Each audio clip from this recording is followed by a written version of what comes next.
ไม่เงียบว่าพยายามเนี่ยจะมาอย่างเลยไอ้ยาแดง เช็คตัว ได้นั่นเลย เช็คตัวแบบคนเจ้าหน้าที่ ยังเบิ่งคนลูก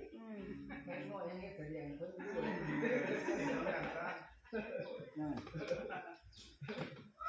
นี่หมดเลยมันหนังเอาเยอะทันเลยท่านเดี๋ยวนะท่าน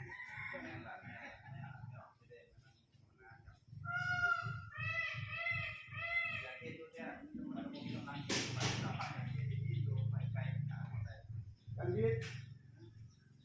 เพื่อนหลวงพ่อใส่ท้องมาเมตตาเขาแล้ววันนี้ผมรับเลยเมตตาโรงเรียนหนึ่งว่าสุดท้ายได้100,000 กว่าบาทนี่พระไปเมตตา